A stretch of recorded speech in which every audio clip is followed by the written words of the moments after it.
Hey everyone, today we're going to go over a complete care guide for taking care of the Albo Monstera deliciosa. So we're going to break this guide into 9 parts. I'll put all of the different chapters in the video notes, so you should be able to scroll to the part of the video that you'd like to watch. Although this video is only about Monstera ALBO, it should pertain to Aurea deliciosa as well as Thai constellation. There are some nuanced differences, but this should pertain to all of those different types of variegated Monstera as well. So first up is lighting the Albo Monstera. As we've talked about before, the white parts of the leaf cannot photosynthesize. So the only parts that are actually absorbing light are the green parts. So if you've got a household window at home that's streaming in light, you should let in enough light that it doesn't sunburn your skin. And if it's bringing in too harsh of a light, consider putting on a sheer curtain. In an ideal world, this plant would sit right next to where the light is streaming in, just kind of right beside it, so it's kind of bouncing onto these leaves indirectly. Kind of the perfect light for reading in. And if you're in a grow room like this with artificial lights, these pull about 250 watts. You always want to use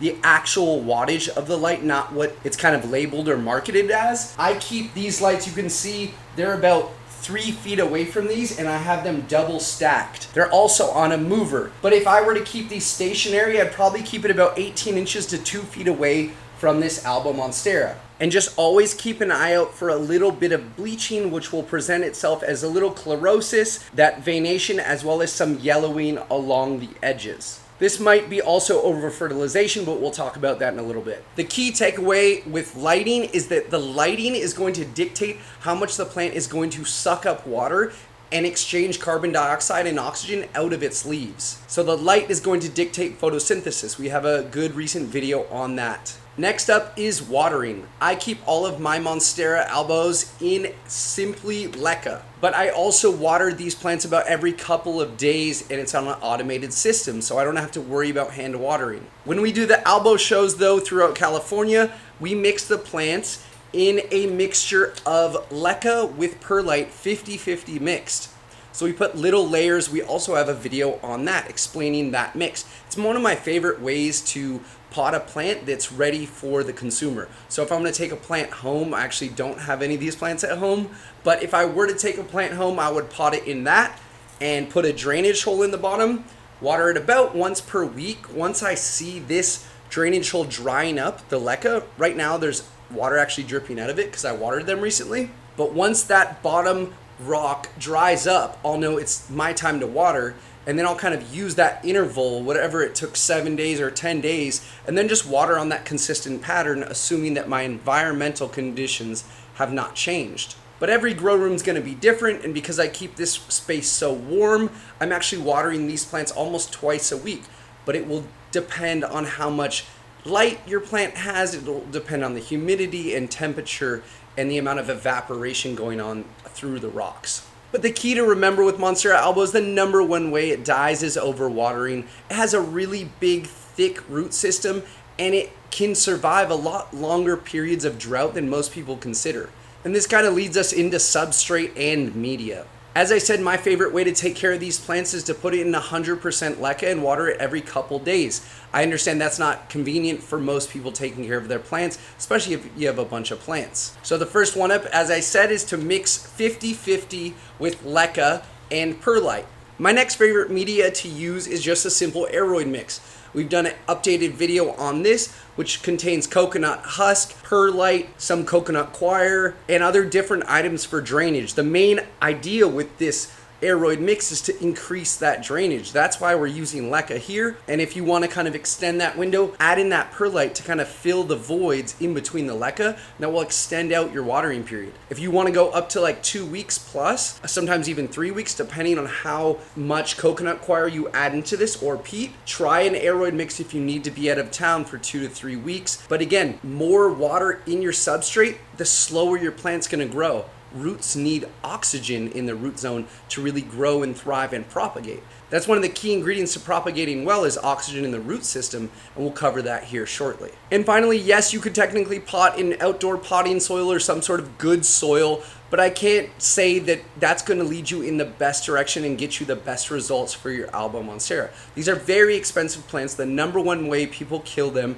is through root rot. I've done it a bunch, but the key is to keep those roots fuzzy and to keep the root cap yellow, and that's through not overwatering. Make your plants go and search for the water. Okay, next up is fertilizer. A typical kind of 3-1-2 on the NPK values, which are nitrogen, phosphorus, and potassium. That's a good starting point for Monstera deliciosa. She's a really heavy feeder and she likes lots of light. You can really pound this plant with lots of light, a good amount of water, and a good amount of fertilizer if you're getting that starting point of having lots of light. Our Leca AB is what we use here on this plant and every other plant, or we use a slow release fertilizer that's pelletized and is that at that 3-1-2 ratio. But there is an upper limit for this plant in terms of fertilizer. You can see a bit of the chlorosis. You can see the veins going yellow while the rest of the leaf is actually green. That's telling me I'm giving the plant either too much light and or too much fertilizer. It might be a case of both here. So although it likes a lot of fertilizer, make sure not to overdo it.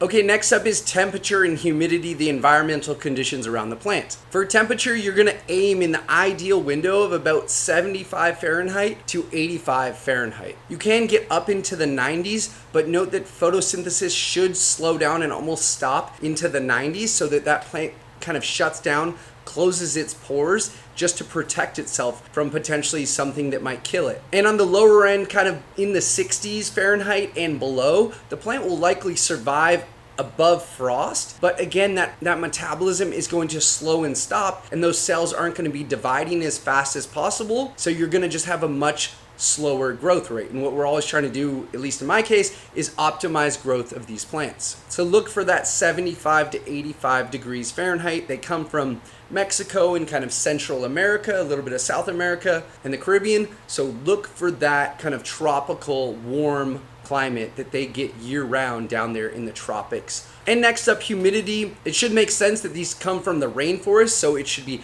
high humidity. But what I found with Monstera in particular is that it prefers a good amount less humidity than philodendrons, anthuriums, alocasias, and anything kind of more tropical than that. Plants that come from the Asias really prefer that 80 to 90% humidity, and definitely anthuriums.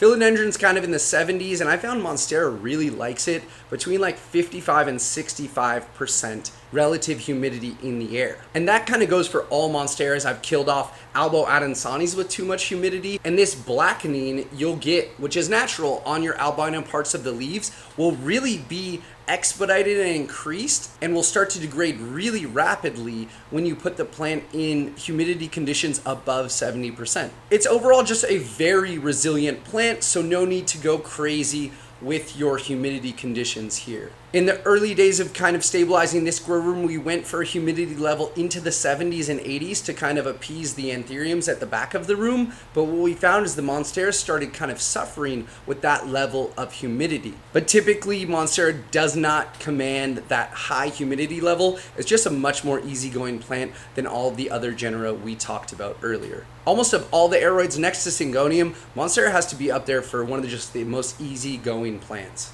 Alright, next up is propagation. We've done different videos on this, so feel free to check the back catalog about that, but I'll give a brief overview. What you're looking for is the adventitious root, this guy right here.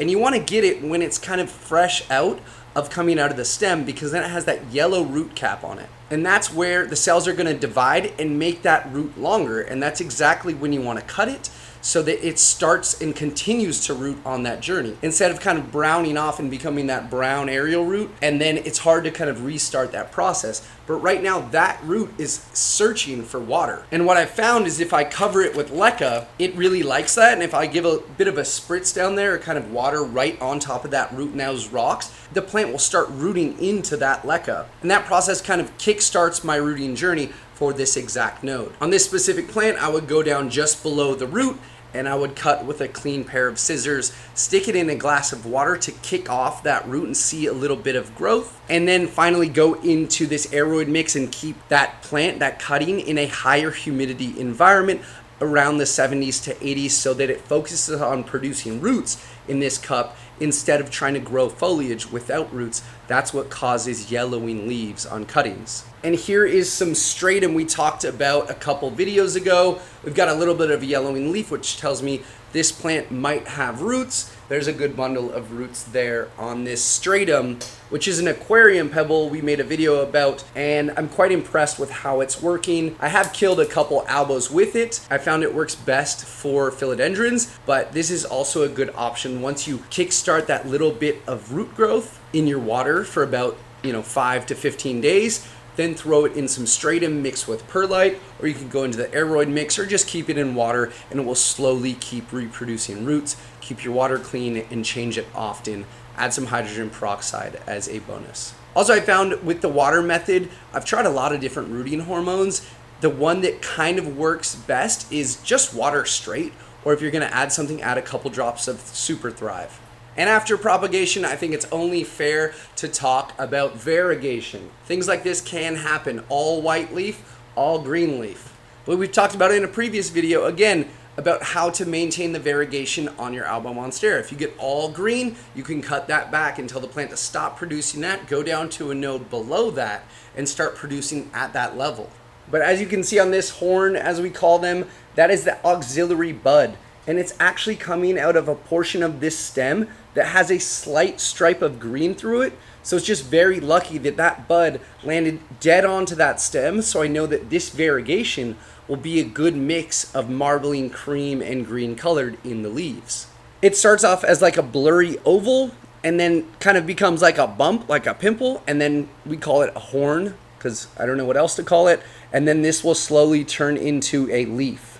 But you can see that stem is mostly white. We are just very lucky that it made its way onto a green portion of the stem, or else we might have all white leaves. And again, back to media, that's that 50% perlite, 50% leca with drainage, hand watered, maybe every 7 to 10 days. And this plant is loving it, lots of roots. But your stem is always going to dictate the coloring that you're going to get on the plant. You see we have a half moon leaf here that could have been predicted by looking at the stem, seeing a block of white and green in chunks, which is telling me I'm gonna get blocks in the leaves. And then if you go a few leaves back, you get more of a candy cane striping and marbling, which then creates more of this mixture of color through the leaf. Same thing would go with all green stem is gonna produce green leaves, all white stem is gonna produce white leaves.